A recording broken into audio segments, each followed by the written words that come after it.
Jessii Vee, and in today's video I'm going to be telling you true stories of creepy things that have happened to people during the night or while they were sleeping or dreaming. These stories are so spooky and I would never want to be in these people's positions. It would be traumatizing. And as you can tell by the title of today's video, the very first story we're going to be talking about is about a boy named Michael who kept appearing in this girl's dream, and she's warning everybody to watch out for Michael. Before we get started though, I just want to let you guys know that we're doing a huge summer sale on our merch website. So if there's anything that ever caught your eye, it is now on sale, so I will link it down below. So this is not counting any of the new stuff that we have ready for fall. It's more the stuff that has been on the website for a while now or went up right before summer. But there's so many sales, so if you want to check it out, I have linked it down below. Okay, so this first story is called They Met Michael in a Dream. This girl tells a story about how when she was young, she always had these really bizarre dreams where she had this friend named Michael.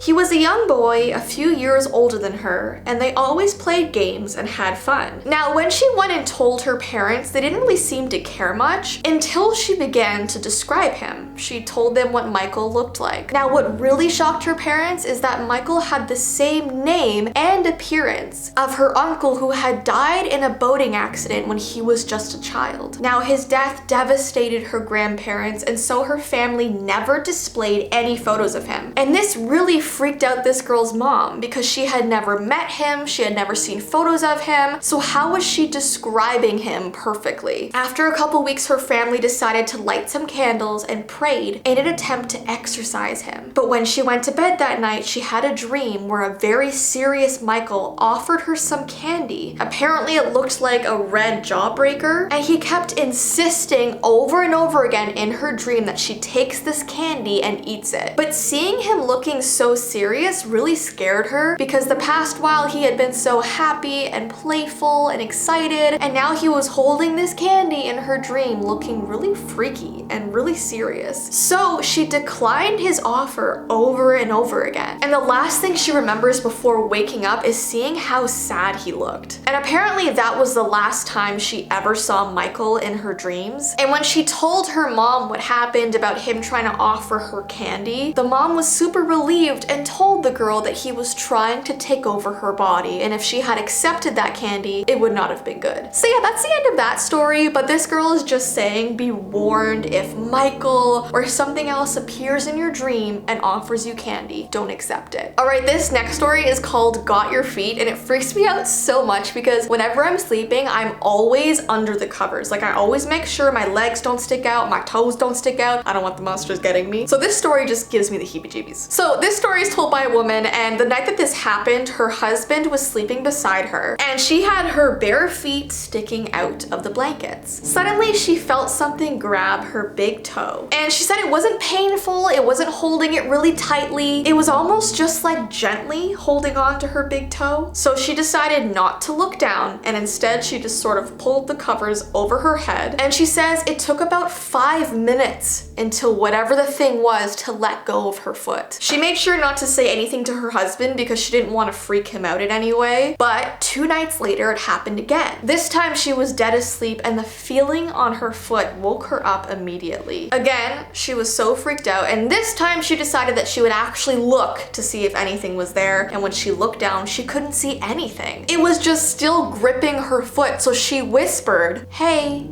can you let go of that, please?" And a few seconds later, it let go. The next day, she actually decided to tell her husband, and he kind of just laughed it off. He said if it grabs her foot again, to wake him up. So a week later, it grabbed hold of her foot again during the night. So she woke him up, and he looked around, couldn't see anything, but she could tell that he was creeped out a little bit. And a few days later, he woke up her in the middle of the night. He was shaking like a leaf, and when she asked him what was wrong, he said, "Honey, it's got my foot." And that's how this story ends. It freaks me out so much. I don't know why, but just Alright, and the last story is called The Figure in the Doorway. This is about a guy who talks about a time in his life when he was 12 and he was suddenly woken up in the middle of the night. His door, which was usually closed at night, was wide open and he could feel someone glaring at him. He looked up to see a tall man right outside his room looking towards him. this thing seemed really angry and it just stood there and continued to stare at him. And he sort of just assumed that maybe it was his dad because his dad was the only other male in the house. But it was weird because his dad was really short and this thing was really tall, but he thought, you know what? It's probably my dad. So he called out to him and asked him what was wrong, but there was no answer. The thing just continued standing there. So he got so scared that he pulled the covers over his head and began praying. After a while, he pulled the covers down and saw that the figure was no longer there. So he quickly got out of bed and locked his bedroom door. The next day, he went to his dad and asked him why he was standing in his doorway all night staring at him, and his dad had no idea what he was talking about. So it says he chalked it up as either 1, his dad was sleepwalking, which he had never done in his life, 2, he was dreaming and somehow locked the door, and number 3, someone else came into their house but didn't steal anything from them. So maybe it was like someone who like broke in but then like left after. But he does think that it was probably some sort of ghost or spirit, which is really, really creepy. Anyways though guys, those are the 3 stories that I'd be telling you today, and if anything creepy has happened to you in the night, definitely comment down below. And don't forget guys, if you want to start a Yana group at your school, it's a great movement to spread kindness, stop bullying, to spread positivity around. I have linked a Yana link in the description. If you click on it, it will take you to my website where you can have a Yana forum, and it just explains more about what the groups are about. And also if you want to check out our website sale, I have also linked that. The sale is only limited time. And yeah, I hope you guys have an awesome rest of your day, and I will see you in my next video.